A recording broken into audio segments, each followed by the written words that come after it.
Good morning, everyone. Actually, it's morning for me. I shouldn't always say good morning because I have to keep in mind that for many of you, especially those of you who are in Europe, are watching in the evening. As a matter of fact, I think in Western Europe it's probably somewhere around 7:30 in the evening, and if you're in Eastern Europe, then it's even later than that. So, but it's still morning for me. It's just shy of noon at 11:30 on a very rainy morning here in Los Angeles, which is a little bit odd for us because we are in the worst drought in California history. As many of you probably know, Southern California is actually a desert. It's mostly desert.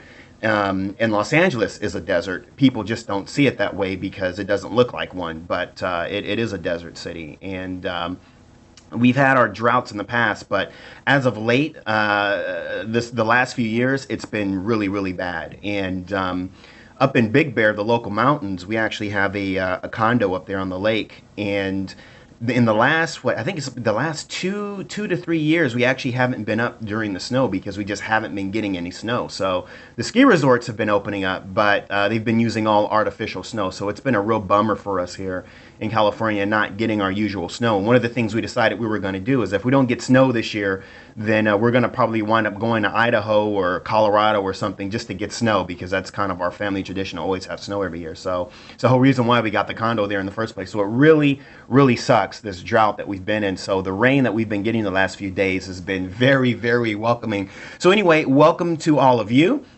And today, and I'm going to get some pronunciations wrong on the post that I created for the last few streams that I did, was it yesterday or day before yesterday? I got some feedback that I'm pronouncing things improperly, and so I do apologize in advance for that.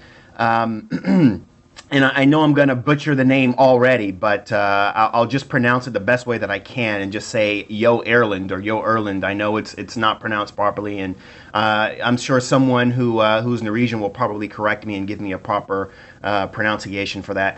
But today is going to be a spotlight for Joe or Yo Erland, and this whole broadcast is being presented by Aerosoft, who's been very kindly to provide these products. And today we're going to be previewing, here we go again, Tromso. I know it's not right. I am so sorry. I know that's not the right way to pronounce it, but that's the way it looks. I probably should have done a little research beforehand. But anyway, this is going to be Yo's latest scenery here. Let me just double check the broadcast software to make sure everything is running properly. As always, if there's any issues with the broadcast, just let me know. If you can't hear me, or if the sound is not working properly, or if the stream gets all fuzzy or whatever, just type it into the search there and I'll be happy to correct it. For those of you who are the usuals always tuning in, always great to see you guys, and not see you, but at least see your words and screen names and chat with you guys as well. Always good to have you guys aboard. And so, yeah, we're going to be doing a little bit of a spotlight of Yo's sceneries. And again, we're looking at Tromso today, but I thought I would just take a quick, brief overview and take a look at some of the other sceneries that he's developed over the last year, just to kind of give him a little bit of a spotlight, give him a little bit of push for the holiday season.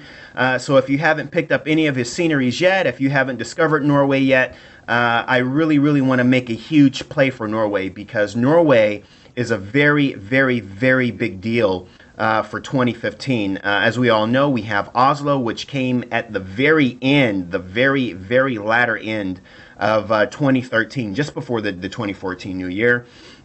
And in 2014, Yo has presented us with Bergen, which is one of my favorite European airports. And, ooh, these are, sorry about that. I didn't actually go into the control panel and deactivate some of the winter textures. It looks like I have some winter textures for some of the bushes there, it looks like. So my apologies there. I should note that all of the sceneries do come with their own control panels for changing seasons, so on and so forth. Right now we're looking at autumn season, and everything looks okay, except it looks like I'm seeing some snowy looking bushes there, so that could be my fault, and apologies for that. And also, you'll also notice that there are some static aircraft that are activated here as well. I usually turn off statics, but go ahead and leave them here since it's a part of the scenery and it gives you an idea of some of the options that are available. So And getting back to Erland, and every time I say it, I feel like I'm butchering it and I'm making it even worse, but nevertheless. So he delivered Bergen earlier this year, and I meant to do a written first look on it, and I already took like 100 screenshots and already wrote a couple of paragraphs, but I never fully got around to finishing it just because my schedule was so busy. And to be honest, I haven't really been that big on written reviews this year. I've done a few. I did a really, really big one with Pacific Island Simulations Manila, and I haven't really been able to get back to some of the reviews that I had planned for this year, including some Orbic stuff, Lake Tahoe, Redding, Monterey. So I'm like really, really behind on a lot of these reviews that I really hope to do this year. But this year it's just been really crazy busy. Of course, there's been a lot of news this year, and obviously that's the driving force behind Air Daily X. And I wanted to make sure that if nothing else, the daily news continues. So that's really been my foremost goal for 2014. It's just keeping the daily news running. So as a result, a lot of my usual written reviews and first look reviews have taken something of a backseat. But hopefully I'll be able to get caught up on those things soon enough. So needless to say, Bergen has not... the first look has not caught up. So one of the things I thought I would do today, because we are nearing the end of the year, and I know I'm not going to be able to get to that before the end of the year. So I thought, well, since we're going to take a look at Tromsø today, I thought, why not just include Oslo and Bergen in the same stream, just to give you an idea of the amount of work and effort that that he's been putting in the quality of his sceneries as of late. And this, of course, is the version 2 of Oslo, and it comes with complete interior modeling, which I absolutely love, something I'm a very, very big fan of, and something that I've been really pushing to get developers to do. Some people haven't been too pleased with the internal modeling, only because they don't see the point of it, or they think that it's going to ruin their VAS or their memory or their performance, and others just don't see the point. But for the majority, you guys really do see the great benefits of having that feature and the realism that it creates. You have people, chairs, and ultimately the goal is to show you what real pilots see in real life when sitting at the gate. And obviously, the more realistic, the better. And that's one of the big things we'll be taking a look at in today's stream, because his latest project, I think he's taken it to a whole nother level, this internal modeling. So, and I can't wait to see it. I actually haven't seen it yet, so you'll be getting my first thoughts live as I preview it here, because I haven't seen it, only the screenshot. So I've just installed it today, Aerosoft, and Matthias Koch was very, very kind to send over a copy so that we can actually get this live presentation going. And obviously, we are now in December, so it's Christmas time, it's a holiday season time, and so definitely there's a lot of money that's going to be spent this year. There always is. And so just to kind of give you an idea of what's out there, and for those of you who are on the fence in terms of trying to decide what you're going to buy, what you're not going to buy, and obviously many of you are on a budget. We're all on a budget. Heck, none of us are rich. So naturally, I want to try to show off as much as I possibly can, just to kind of help you guys make more informed decisions in terms of how to spend your money. So I'm not going to be spending too much time on Oslo, because I did do a written review of this one. So that one is on our, I believe, Air Daily X First Look page. So make sure you do check out my full thoughts and my full written review on Oslo. But I wanted to just kind of jump in and just show you the latest 3 projects that he has done. And he's got some great things planned in the very near future. What is it? What's the other airport? He's got, I think he mentioned 2 airports. So I know he's going to redo the Trondheim, and I know I'm not probably pronouncing that either, but Trondheim Varnes. I know it's not pronounced right. I know, don't beat me up, but I know that he's going to redo that. There was another one I think he mentioned that he was going to be working on as well. And then, of course, let's not forget that the other Oslo city scenery project, what's it called? I'm drawing a blank, but this KDM scenery design, Torp, there we go, thank you.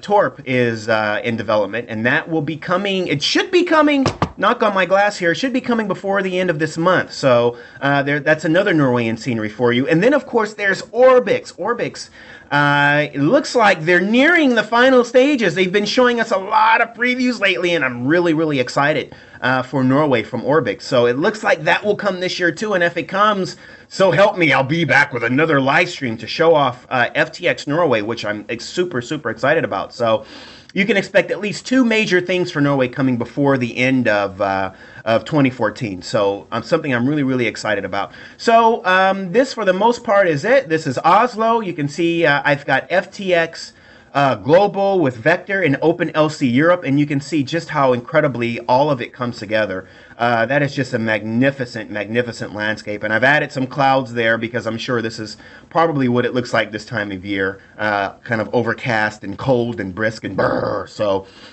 I thought I'd try to make it look as realistic as possible, although it's probably already snowed there for all I know. I didn't use the real world weather. But anyway, so here is Oslo for you, and it's very, very beautiful. He did a version 1 some time ago, a few years back, and he went back and did the version 2, and it's just stunning. I mean, it's you can't even compare the two, and the frame rates are incredible, as you can see on the top left-hand corner of your screen. The frame rates should be ticking up there, so very good performance with this airport, and I absolutely love it. And as I mentioned already, he is one of my favorite scenery developers, so, and he has come such a long way over the years. So I just wanted to take a moment and just give him a little bit of spotlight and just say, hey, you know, don't put him to the back of your mind, put him to the front of your mind, because he's a highly talented developer, and he's been delivering some awesome stuff over the past year. I can say the past year because obviously this came out a year ago. So let's go ahead, and I've got my sim control app running. So in real time, we should be able to make our jump over to Bergen. So I'm going to hit the reposition. Going to put us on the runway, select airport. The ICAO code is Echo November Bravo Romeo, and it should put us on the runway. I hope it puts us on the runway. Click done and click that, and your screen should do some funny things in real time. You'll see the scenery slewing over to the next destination, and you can kind of watch that whole thing happen right before your eyes. At least it should. All I'm looking at is a sky, so hopefully it's loading. Let's take a quick look at some of the comments here. And Rolio's noting that's what we get with global warming. Yeah, I think even in Switzerland, I think it hasn't been snowing as much as it did, I think, like 10 or 15 years ago. I think I read a report somewhere about that. So let's see. So Rolio's saying, I'm not Norwegian or Scandinavian at all, but I know how to pronounce Tromso. The last O is a sound that doesn't appear in the English language. Yeah, I know, with that little line going through the O, I'm sure. I just have no idea how to pronounce it. I know I could figure it out or go and look it up somewhere, but anyway. And Rolio also says that he heard that Yo is doing ground textures. I think it's pronounced Yo and not Joe, right? I think so. He's doing ground textures for Aerosoft Johannesburg. Well, that's really nice. That Johannesburg, I think we were hoping that we would get that this year. I think that project started, I think it's now 2 years in development, if I'm not mistaken, because ADX was following the project long before it was an official Aerosoft product. I don't think our scenery is going to load here. Oh, no. My helicopter is just like in heaven. Oh, you know what? It did load. Okay, excuse me. It is loaded. Wow, that was fast. I never even saw it load. Did you guys even see it load? I never saw it. That's insane. But it's loaded. That was quick. Okay, let's turn off the pause button here, and let's try to go underneath the cloud layer. I'm assuming it really is loaded here. I think we're just above the clouds. I think that's what the deal is here. So let's see if that is the case. Because if not, then I think what's going to happen is we're just going to hit... let's just slow down. We'll just hit the ground is what will happen. What's my altitude? I'm at 40,000 feet. How did I wind up at 40,000 feet? Jeez. I think there is a slight bug in the app when I click on runway. Sometimes it just puts me like way above the runway. I'm not really sure why it does that. That's kind of weird. I guess the best thing to do would be to hit the approach option, and I think that gives us a little bit more accuracy. So right now we're just going to slew through the clouds, and we should see the airport come up in a moment. That was weird. I'm sitting here thinking it's still loading, like, wow, this is taking a long time, and lo and behold, it's already done. There we go. There's Bergen. Awesome. Woo! All right, let me just correct our eye point here. Oh, that was quick. I'm like, I have to run my mouth to keep them busy or they'll get bored and they'll tune to another station. Meanwhile, it's already loaded. No, I'm kidding. But yeah, so Norway is a lot coming for Norway for 2015 with a couple of things. Hopefully FTX from Orbix and that Torp as well. And prior to saying, do I know if there will be any Canadian scenery before 2015? Well, fingers are crossed that Fly Tampa will get Toronto out before the end of the year. But I don't know. Martin is really quiet guy. So I couldn't tell you. I couldn't tell you. So I've heard that even sometimes among his own team members, he can still be really reclusive in terms of what's going on sometimes. So I know that he and George work really closely together, but George is a little bit more open with his projects, but Martin is really hush-hush, and that's just the way it's always been. He's been that way for the last 6 or 7 years, and that's just been the nature or the beast that is Fly Tampa. So I don't know, because that's the only Canadian scenery that I'm aware of besides the Sim Add-ons guys. And Sim Add-ons is, I'm not really a big fan of Sim Add-ons just because of their whole modus operandi.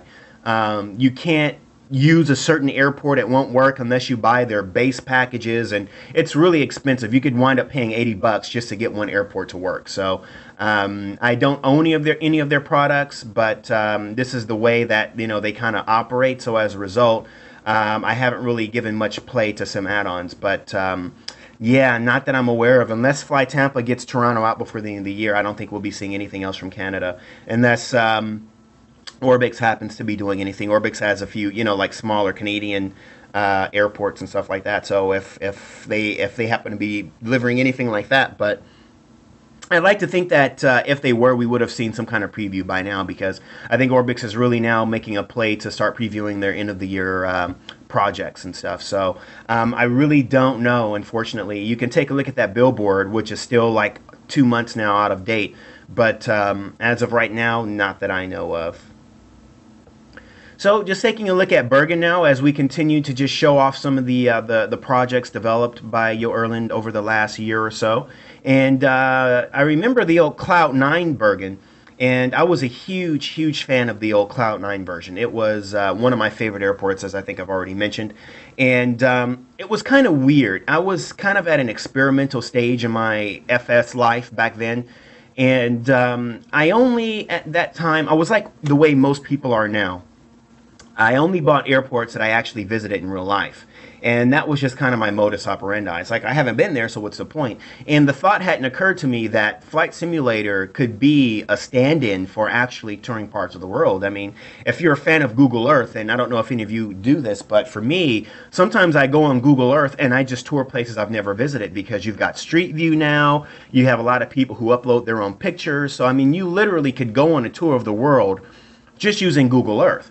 Well, Flight Simulator takes that to a whole nother level, because now you have realistic airports, you've got cities now, you've got photoreal terrain, so you can literally go and visit different parts of the world. I personally have never been to Norway. I've been to Europe many times, but I've never, unfortunately, made my way into Norway. And so I had reached a stage where I was doing a lot of flights between Heathrow and Amsterdam and Zurich and Rome and all these places I had visited in real life. And when Cloud9 released Bergen all those years ago, I thought, wow, that's like, where is that? And I didn't know where it was. I had to research it and all that stuff. And then as it turned out, Bergen is in Norway. And then I thought, well, why did Cloud9 make this airport? Because Cloud9's modus operandi was to do mega airports, Los Angeles, Orlando, Amsterdam. What are some of the other big airports Cloud9 delivered? It was mostly large airports. I mean, they did do some small stuff like the Italian lakes and stuff like that. But for the most part, they were all about doing large-scale airports. And so Bergen just seemed really way north and way out of the way. And I thought, that doesn't seem too interesting. I'm not going to get that. It just seems so far away and way up there in Norway, and what's up there anyway, and blah, blah, blah, blah, blah. And then I got bored and was like, well, I want someplace new to fly. So I had a pretty good budget because back then we didn't get as many products as we get now. I mean, products were released like in packages, like SimWings would release like 10 airports in a single package or whatever, and you'd buy that and then you wouldn't buy anything else for a while. So, because that'd pretty much keep you busy. So, you know, I had a pretty good budget. I wanted someplace else to fly to. Is that a Learjet with tip tanks? I didn't know Learjets had tip tanks. Huh, you learn something new every day. Anyway, so yeah, I was still trying to figure out, you know, what's something new to try and buy. And the reviews I had read of Bergen were really, really good. So I went on ahead and downloaded the demo because back then, well, the same way FSDT does now, Cloud9 did then, where you could actually download a demo, a full triable demo for like 10 minutes or something, and you could fly around and take a look. I love these jet bridges, by the way. Look at that detail. Oh my goodness. Look at that. You can just see all the way through it. So yeah, I went on ahead and downloaded the demo. When I downloaded the demo, I was instantly in love with it. I was like, man, I love this airport. This is great. The quality was great. And Cloud9 was ahead of its time. I mean, it's my strong opinion that Cloud9 and Flight Tampa were the very best developers of that particular era in flight simulation during those early days of FS9. There were some that came really close, but even then, SimWings really wasn't that great. German Airports team wasn't quite as good. So really, it was Cloud9 and Fly Tampa, and those are pretty much the ones. Oh, and UK 2000 as well. So those are really like my three top developers back then. We're talking like 10 years ago now. So yeah, I would fly from Heathrow Pro, believe it or not, to Friesland up here. And I absolutely loved it. And so, you know, I want to say the Cloud9 version started to show its age, but it really didn't. The only thing that really forced it to show its age was just the fact that a lot of developers were now starting to experiment with new techniques that version simply lacked. And that was really the only thing. So I started to want a newer version from someone, and I really was hoping that FSDT would go in and do a newer version pretty much in the same way that they did with LAX. But I just think that they didn't really show much interest in doing a lot of their old projects. They didn't want to go back and redo DCA or anything else. So my only other thought that I can think of is that Elrend has to do it. He is the man of Norway. This has to be his project. And so I hinted at it a lot in different reviews, and hint, Joe, you should do Bergen. You know, I don't know if he was paying attention or not. Maybe he was, maybe he wasn't. Maybe it was always his plan from the very beginning. I have no clue, but I just know that every now and then I like to hint. And when I mean hint, I mean do it, damn it. That's basically what my hinting means. So I hinted at it quite a bit, and then finally he goes, yes, I'm doing it. It's happening. It's coming. And then I got super excited. And then probably like 3 or 4 months later, the first preview started to come out. He sent some exclusives over, and I was just like a little girl all over again. I was never a girl, but anyway, it's just a figure of speech. I was like a little girl all over again. Oh my gosh, he's ringing Bergen back, and it's so exciting. Yay! Anyway, so yeah, just absolutely excited. And I knew that he would do an absolute drop-dead kick-ass job of it. And he did. And not only did he but he also brought the internal modeling. And here you have some animated people in here. And one of the things I thought was funny is I'm gonna try to go into the terminal here. It's really dark, but I love how look at how they did the bathroom writing on the walls. The girl is doing her dance because she has to pee, and the guy's doing a dance because he has to pee. I just thought that was so funny how they put those logos on the bathroom walls. That's so funny.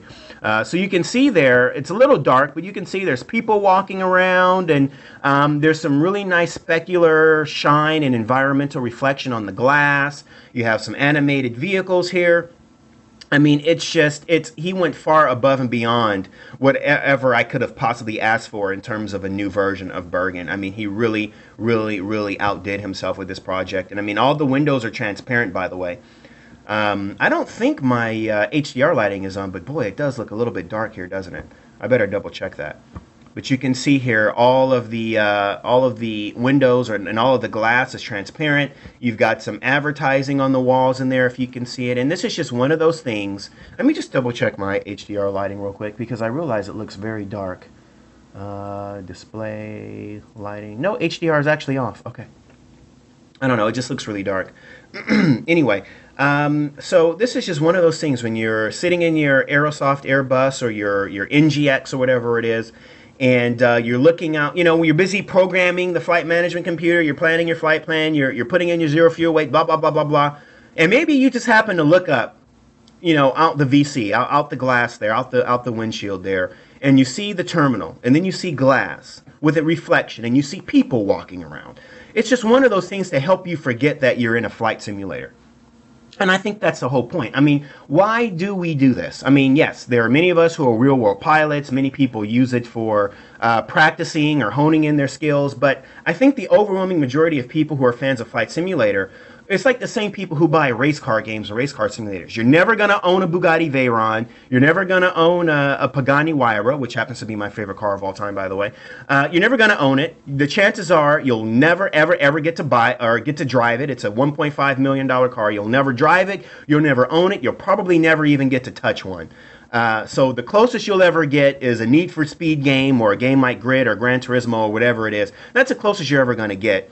And, maybe you'll buy the model. There's a model that I'm saving up for of the Pagani Huayra, and it's a $500 model, and I'm just saving up for it. So I know, it's insane. But and that's as close as I'll ever get to owning it, And for Flight Simulator, yes, we get to touch 747s, we get to touch 737s, we get to fly on them, but we don't get to fly them. And so this is how we get to actually live that lifestyle of actually being a commercial, transport, an air transport pilot and flying it and actually doing everything that the pilots do in real life, and to actually sit at the gate and see what the pilots see in real life and the whole 9 yards. And so every little detail, every little thing that a developer can do to help us forget that this is not real, the better. And that's why I make such a big deal about little things like internal modeling and all that stuff, because it's just those little things to help us forget that this is a simulator. And if just for a moment you could forget that this is a simulator and that everything is real, if you're in that NGX and you're so caught up in the programming and preparing the flight and calculating fuel and everything, that if just for a moment you forget that this is not real, then the developers have done their jobs. And that's what it should be. I know that Oculus Rift is a big thing that many of us are waiting for, where you can completely surround yourself in the environment of the simulator, and so on and so forth. And it's a dream for all of us, because let's face it, many of us will never get to fly a 737 or a 747 or a 777. This is as close as any of us will ever get. And the only way it gets any better is if you actually get to go into an actual like CAE system simulator, a full motion simulator. Then you get to take it just a step further. But for most of us, FSX, FS9, or prepared, this is as close that any of us will ever get to actually flying these aircraft. So where the developers, the senior developers, play their part in all that is the most realistic as they can possibly make it, the better. The more they help the aircraft developers in making us forget, or helping us forget, that none of this is real. And little animated people walking around inside the terminals, animated vehicles, then you throw in things like GSX and AES, you get your pushback, your jet bridge animations, the whole 9 yards. And these are just the little things that just help it so much more realistic. Now with Bergen, it also has its own control panel where you separately decide which season texture variation you want to have. And then you also can decide if you want yellow, the yellow, what is that? The ground markings, because I guess they have yellow sometimes because of the snow. I'm not sure, but you can have yellow markings or white markings. So there's a lot of options there that you can choose. And as you can see, the entire area here is covered in photoreal terrain, which is also very nice. So he actually covered quite a large area, coverage area, with photoreal terrain, just to again help with that realism. So this is Bergen, and again, I just wanted to